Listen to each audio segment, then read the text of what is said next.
Hi folks, my name is Mike Dobbs. I'm managing editor for Reminder Publishing, and I'm your host here on a new edition of Government Matters on Focus Springfield.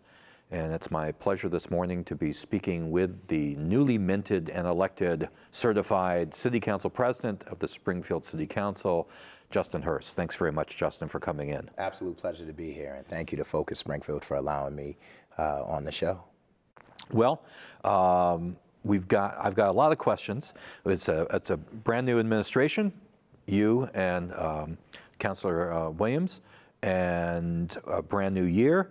So let's start off with a hard question first, and that is Usually always hard. okay. Last year, the City Council did a number of things that butted heads with Mayor Sarno. Yeah, you knew I was going to ask this. And I know that generally in Springfield, there is a checks and balance that the City Council provides with whoever is mayor. And I know generally in Springfield, the mayor and the City Council work in concert together on achieving certain goals.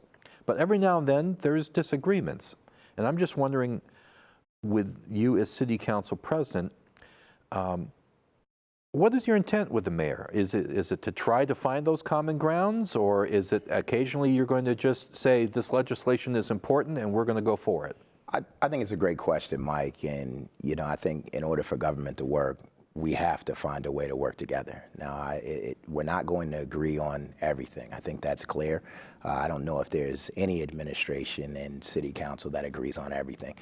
My plan is to find the areas in which we can agree and to see if we can come to some sort of consensus and agree on those issues. And the areas in which we can agree and can't find common ground, well, that's just how things go. And hopefully the mayor will respect where the City Council's position is at, and I know I'm certainly going to respect the mayor's views. And so I plan on this being a very productive year. It started off that way in terms of the collaboration aspect of it with the Neighborhood Stabilization Fund, in which some of my colleagues as well as myself and the mayor were able to come together and actually negotiate a number for this Neighborhood Stabilization Fund that we could agree on. And I know you'll recall that at our final meeting, the mayor vetoed, we wanted 35% to go to the Neighborhood Stabilization Fund, which is designed to take a percentage of the marijuana tax and devote it to the neighborhoods. We originally had started at 50%. The mayor had agreed to 30%.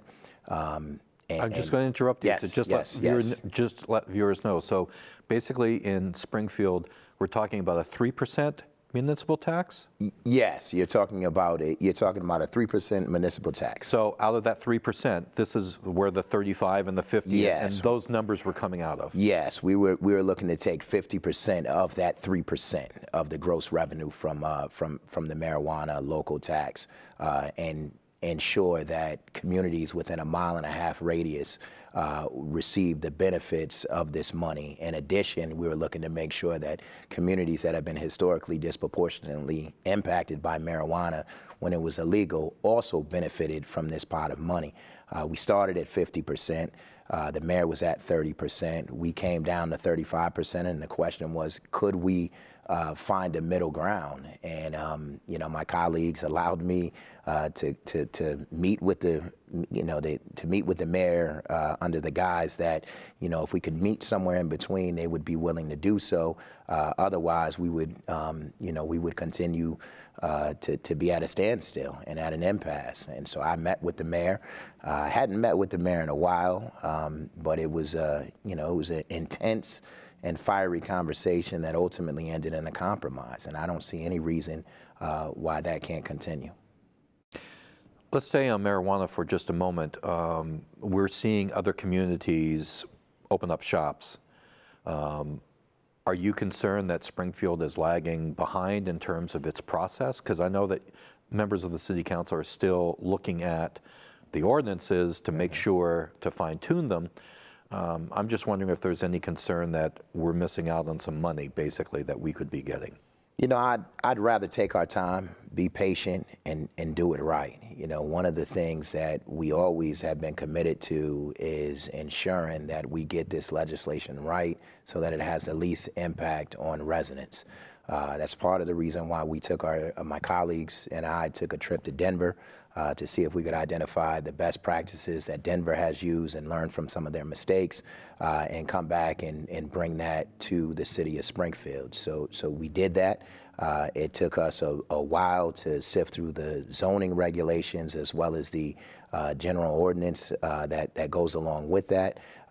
But you know, I'm pleased with the process. I'm pleased with the time that we've taken. And from those on the outside looking in, they say we have some of the most comprehensive legislation around marijuana that they've seen throughout the state. And so I think it's imperative for us to take our time, to do our due diligence, and ensure that we have a seamless process that has the least amount of impact on the citizens.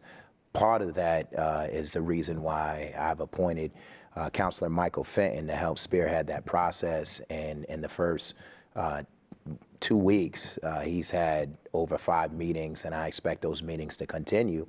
And just going back to your earlier point, we also expect to work with the administration as well, who plays an integral part in creating or giving host community agreements to potential applicants. We plan on working with the administration and ensuring that we can come up with a process that allows for the best candidates to be successful in the city of Springfield if they want to open up a marijuana dispensary. It's interesting that right now we've got 3 that I know of that are clustered here on Main Street. Yes. Does it concern you and other councilors about the distribution of these throughout the city? I know we have 15 licenses, but it's clear we have one that's essentially here at the corner of the MGM campus.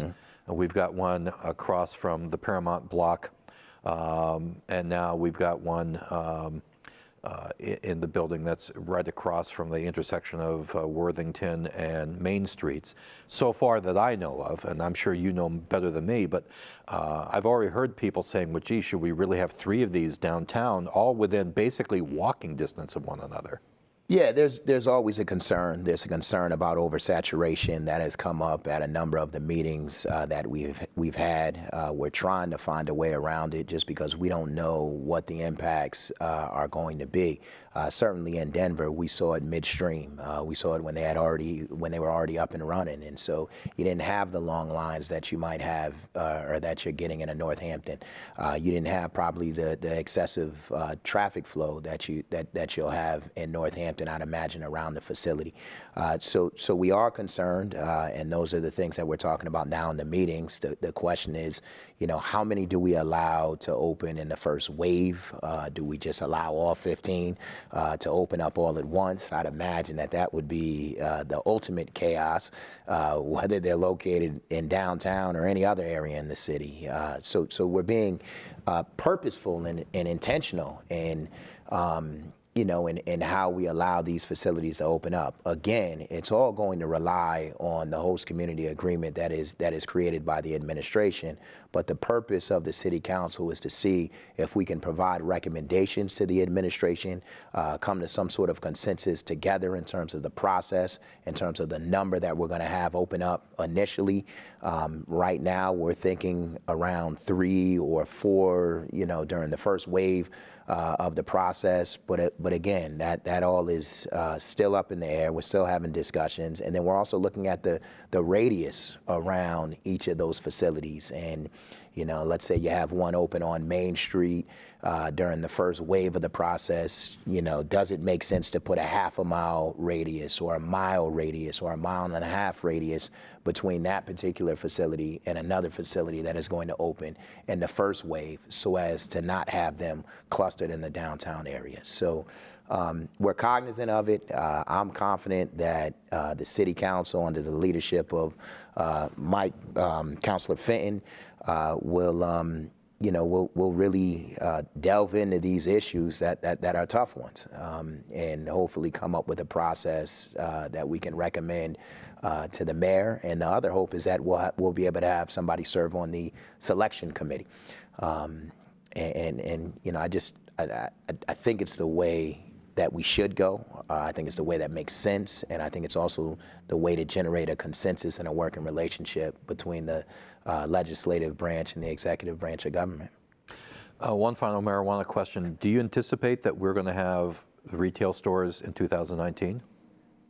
Do you Yes. think that's possible? Yes, I think that's possible. I think, if you look at the speed and the number of meetings that Councilor Fenton is holding and has held, we have every intentions of getting some sort of process out to those individuals who are interested by mid-February, at the latest, late February. I know Councilor Fenton will be upset at me for naming some timelines, but we want the revenue as much as they want to be here, but we also want to make sure that the candidates that we choose at the outset are ready to go, that they're not going to run out of supply, that they have the security measures in place to ensure public safety, that they're in the in the right places under the zoning ordinance. So we want to make sure that we have the best candidates vying for these licenses at the outset, and we want to make sure that we allow those individuals who understand what it is they need to do to get started immediately and are far along enough in the process to where we can actually see a store opening in 2019. So I anticipate at least one, and hopefully there'll be a few. Okay. Everyone who assents to your position of president of the city council comes with an agenda of legislation that they would like to see tackled. What is your agenda? What do you want to accomplish this year? Well, I think one thing that I want to accomplish, we just talked about. There needs to be a seamless rollout of the marijuana dispensaries in the city of Springfield. And so we want to make sure that we do that right and we start to realize the revenue from that industry. I think that's important. We don't oftentimes see new revenue from industries, but this coupled with the casino industry, are two shots to the arm that we need to take advantage of, but we also need to be mindful and careful and do it right. We also want to make sure that we take care of the neighborhoods. So with any new industry, there ought to be some sort of relief for the neighborhoods, and the neighborhood stabilization tax was, or neighborhood stabilization fund was one of those, in which we're hopeful that those areas that have been disproportionately impacted will see a benefit from this industry. In addition to those that are immediately surrounding the dispensary will see a benefit. So neighborhoods are always critical and will be at the forefront of of my administration this year. In addition, we have to find a way to deal with what is happening in our police department. There's some real, the bulk of our police department does a phenomenal job, but there are some serious issues that need to be dealt with. So I said at in my inauguration that I would stand side by side with Councilor Ryan in supporting a police commission. Do I think that's the end all be all? No. But what I do know is that what is currently happening right now is inexcusable, and what we have in place now with a single commissioner has not been working. The idea that we have the federal government in here, the FBI, the state attorney general's office, the idea that we just shelled out over $1 million in lawsuits with taxpayers' money, in addition to the fact that we have a number of police officers who can't even testify in court. It's great that crime over the past 3 or 5 years is down 45%, but what doesn't help that number is when we have a number of individuals being let go because of the fact that we have police officers for a variety of different reasons who can't testify in court. Let me just ask you, because I'm sure that people are very confused about this issue, and they're confused because on one hand, the city council has taken the steps that it has taken to create a police commission, to have an ordinance in place that would create a body that would ensure, again, more checks and balances for the police department. The mayor and the city solicitor say that your actions are moot, maybe illegal, that they're not going to move on them. And I'm just wondering, how far can the city council push what they clearly feel is a solution or partial solution to the situation? I mean, are we going to see a lawsuit about this? How far can we go? You know, that's a good question. I think it's how far, you know, we feel we need to go.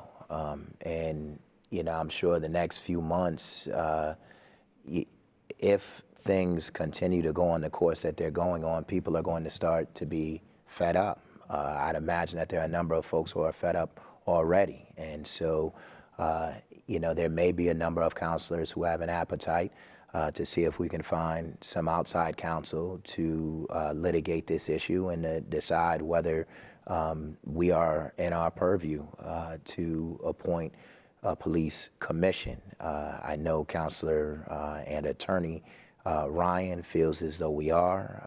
I believe Counselor Fenton, who is also an attorney, feels as though we are. And so I have every expectation that, you know, in the event that the mayor chooses not to or continues to choose not to enact the ordinance that is on the books, that we'll have to find a way in which we can pursue next steps to see who is ultimately on the right side of the law on this issue. So are there other agenda items for you? We've talked about basically two huge ones. That's going to take up a lot of time. I understand that. Yes, diversity is critical for me. You know, I will give, you know, Counselor Williams a ton of credit. I think he brought to the forefront something that a variety of different counselors have alluded to over the course of their tenure, and that's that we need in our municipal departments, we need it to reflect the makeup of the city. When I first came onto the council, did some of my own research, and it was very clear that at the administrative level of the police department, at the administrative level of the fire department, and with the department heads within the city of Springfield, that is just, it's just not diverse. In fact, it's pretty abysmal in terms of the lack of diversity. So I'm proud of the fact that the mayor recently has recognized the fact that this is important. He's appointed a chief diversity officer, which is something that Counselor Williams had asked for. In addition, you'll look at the school committee has identified a subcommittee to study this issue, and I felt that it was only right and incumbent upon myself to do the same. And so Counselor Williams will be chairing that subcommittee. My hope is that he can work with the new chief diversity officer, and they can really take a critical look as to where the city stands where it comes to diversity, set some goals, and then benchmark ourselves against those goals that we set. I think Springfield will be better for it, and I think it's only a matter of us wanting to do it, and I'm hopeful that we will. I generally have asked this question to a lot of people, and that is, there's a perception in the city that so much economic development and so much concern has been placed downtown. Mm-hmm. We got to save downtown. We've heard that for decades and decades. But there are neighborhoods in the city. I live in Maple High, mm-hmm. Six Corners, and I've lived there since 1990, and the best thing that's happened to Maple High, Six Corners was the tornado that tore us apart, because now we have a nice, new, beautiful Brookings Elementary School. We have sidewalks. We have all sorts of improvements that until that time, there was no real movement toward. And I hate to think that for a working class, working poor community, such as my neighborhood, that what motivates change in our infrastructure and our amenities is a tornado going through it. And there's been a lot of criticism that there hasn't been enough attention paid to neighborhoods in terms of what do the neighborhoods need, whether it's new sidewalks or whether it's road improvements or snow plowing or business development. Do you see this as a problem? Do you share that concern, or? I do. I absolutely do. And you'll recall maybe a year and a half to 2 years when I understood the number of police officers that were going to be downtown and around the casino. What I said can't happen is that we can't build a fortress around the casino at the expense of neighborhoods. That goes along with the economic development that is occurring downtown. We need to find ways to be innovative and to do some of these same things, whether it's in Indian Orchard, whether it's in Pine Point or the Mason Square area. We know there are a number of issues around housing and blight. And you spoke to sidewalks and streets being paved. I've been adamant about the fact that if we're going to tear our streets up, we certainly need to repair them, and we can't leave them in disarray just because of the neighborhood that they're in. So I'm a big proponent of finding ways in which we can ensure that the neighborhoods are taken care of, whether it's through the Community Preservation Act, in which we're able to preserve historical places, or whether we're able to revitalize green spaces. We need to find ways, creative ways, to ensure that the neighborhoods are taken care of. I'm committed to that. We also need to know what the neighborhoods want, right. Which is Cary. Councilor Walsh and I have been kicking around the idea about appointing a counselor to interact regularly with neighborhood councils and community associations, and just get an idea as to what is actually happening and what are the concerns of the various neighborhoods. And so hopefully we can roll something comprehensive out in the next week or so, and have Councilor Walsh report back to the City Council on every time we meet at our regular meetings around what is happening throughout the city and what are the needs of citizens. I want to get to the question that I know my producer wants me to ask, which is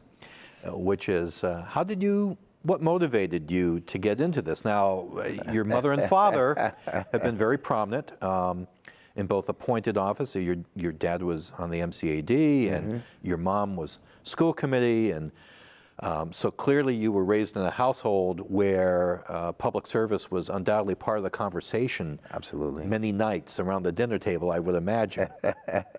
But how did you decide that you wanted to get into public service? It's a good question, but I think you've answered it for me. I didn't mean to. I've watched my parents all their lives give back to their communities, and in fact, they've oftentimes they've given back to their communities before they've given to themselves, just because they understood the importance and the impact that a community can have when it comes to making Springfield a better place for everyone. They've been fighting tirelessly for a long time, and they continue to fight. And when you watch that as a young kid, that's essentially what it is that you aspire to be. And the fact that my mother was on the school committee, that's probably what caused me to go into education. She always gets on me and says she had to force me to read. Well, that turned into an English teacher a few years later. And so I knew when I came back from the University of Virginia that I wanted to give back. The question was how? How can I make the type of impact that I wanted to make? It started in education, teaching in an alternative school. From there, I went to the High School of Science and Technology. From there, I went into administration, wanting to impact more people. And then I saw my wife run. And the fact that she had the courage to run for school committee at such a young age motivated me to enter into public service immediately. And I do want to acknowledge my wife, Denise Hurst. She'll kill me if I don't, at the very least, mention her. And she's doing a great job on the school committee. So all of those things collectively inspired me. I also have two kids. I have two kids. Two kids who go to one who goes to Harena, the Springfield Public Schools. And it was important for us that, if we were going to be raising our kids and expecting our kids to thrive under the same elements as every other kid in the city of Springfield, then we needed to make Springfield a better place for everybody. And we're not shielding our kids from the city. They will be in public schools, and we fully expect them to do well and be productive the same way we were. So you must have some interesting dinner conversations then. It's almost like you're replicating your own childhood, because you've got kids who are going to be listening to you and your wife talking about issues that are confronting the city, just like you heard from your own parents. And you also have to make sure that they're around. You have to make sure that they're around when you go to the Stone Soul Festival. You have to make sure that they're present at a variety, of other events throughout the community, just so they know the importance of giving back. And, if I could say anything to young people out there, it is creating a better Springfield starts with you. And the fact that you're too young to do it is just incorrect. You can start now, and every little bit counts. And I think we're poised for some great success throughout the city. And the more people that get involved, the more people that take ownership of this city, the better off we'll be. And that seems like a place we ought to close down the half hour from. Thank you so much for your time, sir. Not a problem. Thank you, Mike. Thank you to Focus Springfield. Thank you, Steve. Thank you, John. I appreciate you having me. And anytime you want me back, I'm ready. Okay, he's said that, folks. You all heard him. And thanks very much for watching this edition of Government Matters on Focus Springfield.